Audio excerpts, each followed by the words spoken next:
All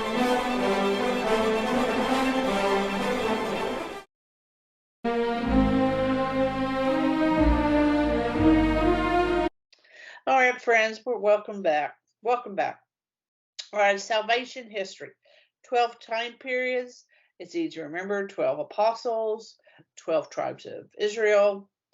And so let's quickly go through them. It will be in the show notes, at least on my website, karen-early.com, if you need to take a look at it. I know I have a lot of platforms, some of them audio, but if you want to tap back in, that's where it'll be.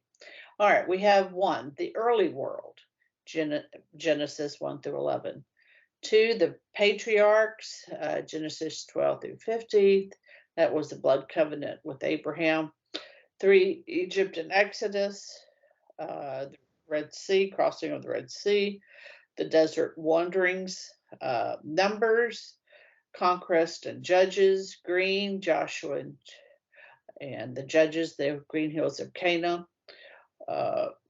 6, the royal kingdom. And here, that's where we're going to find this. That's purple. That's with Saul, David, and Solomon.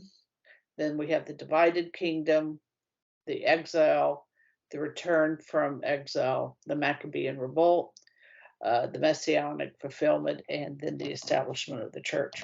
So the Proverbs is listed, well, its situation, like what Micah said, with the wisdom of Solomon. Even though we know that the composition of the book itself spans centuries. So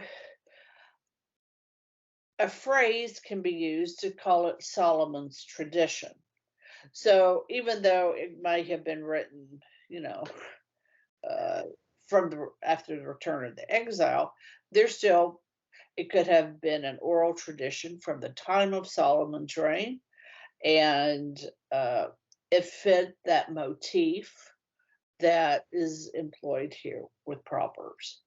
So that's a little bit about when was it written. That's the long answer for when was it written. So we have the Hebrew word mashal, in the Greek, listen for it, parabole, or parable, or paromenia. In biblical literature, and it's compressed, instructive statement employing artistic language. Although proverbs are often expressed in pithy two-line sentences, they can also include longer discourses such as oracles, riddles, and instructive parables. Jesus was known for teaching in figures, or in Proverbs. Many teachers and prophets in ancient Israel considered Proverbs the preferred method of instruction. And we still have that with some of us, such as repetition is the mother of learning. Right? That would be a proverb. It's pithy. It sounds better if we could say it in Latin. And it's true, right? We repeat, repeat, repeat. Tell the nice man thank you. Tell him thank you. Tell him thank you. Tell him thank you. Repeat, repeat. Like instructional catchphrases. Yes, that's right. That's right. And so, yes, Proverbs are still quite popular. I list two spiritual writers that are masters, John of the Cross and Brother Lawrence. And I'll wave John of the Cross at the next episode, and but Brother Lawrence is much smaller. But so they have this body of work. But those who really gained so much for them asked for the same sort of thing that that the Blessed Lord provides to us. Just give us some short spiritual counsels, and they do. So the thesis statement. So it's by following the commandments, right? Moses pleads, follow the commandments of the Lord and your life will be so much easier. He pleads with them. It's not for him, he's dying. He's pleading it for them that their life might be full The same for Christ. His life is complete. He has union with the Father. His mission uh, is coming to a head, and it will be successful. He's pleading for us, for you and me, to keep the commandments so that we can enter into that same joy that he has. All right. So the Proverbs are short sayings for leading a prudent and virtuous life. And then we'll come back to the virtues. That's really where uh, the axle for the Proverbs is the practice of virtue in specific instances. Right? That's always the rub. Um, the outline of Proverbs. So, as with any, well, let's say with most works of scripture, let's say it that way, you can have different outlines depending on where you're wanting to go. So one outline would be explicit introductions found in the Hebrew text, Proverbs of Solomon 1, the 10 discourses to his son.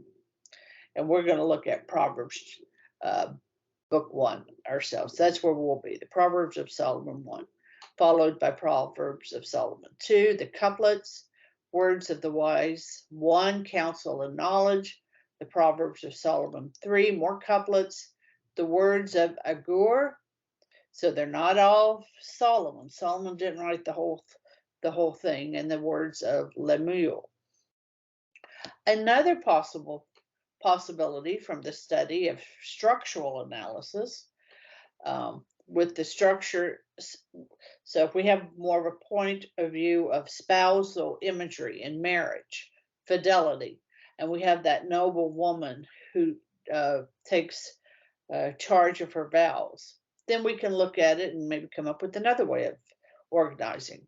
So we would have the prologue, so Solomon's discourse to his son, and then would have a strong connection to the epilogue. Then would have nestled within the Proverbs and epilogue, you have the Proverbs of Solomon, words of the wise 1, words of the wise 2, Proverbs of Solomon 2, words of Agur, numerical Proverbs, words of Lemuel, back to the epilogue. So that's where we can do it. Cool way to break it down. And I've never seen it like that. And so I so appreciate you taking the time to explain that, because I think it is easy for so many Protestants, especially, to be like, oh, yeah, that's Solomon's book, and forgetting that it's more than just one guy, but this actual oral tradition that's been passed on for millenniums. And it's true. And it is, we live in an age where we have so much good helps. So I guess now would be we have a few minutes, or we have a little bit of time. So I should show you the source work. So I'm using one source. It'll be a Catholic introduction to the Old Bible, the Old Testament, John Bergsma and Brant Petrie. We've seen them before. We will also use, this is a Protestant part of this a series, Wisdom Literature by Roland Murphy. Okay, so he looks like it might actually be a Catholic, but it's not necessarily. Erdman's publishes it, which is generally a Protestant publishing house. Whether that is and is not, is part of the Forms of the Old Testament Literature, Volume 13. It too is just a tremendous resource for this kind of background work. It's great. Have to watch. It has some modernistic tendencies in their scholarship. That point of view, we talked about how you can organize Proverbs. That point of view, just take it, take care of. And we're about to go into, in the next episode, the Reverend Scobie, the King James Version, his notes, the 100th anniversary. And this is a yes, calls it the Schofield study system. And I find that is just so very helpful because they're just his notes or his references, and he was a brilliant man. See Proverbs uh, as a reference. So that's going to be our major references as we move forward into the chapter itself. All right, that's our ode to those who are wiser than us. Till the next time, my friends. Fides et Ratio.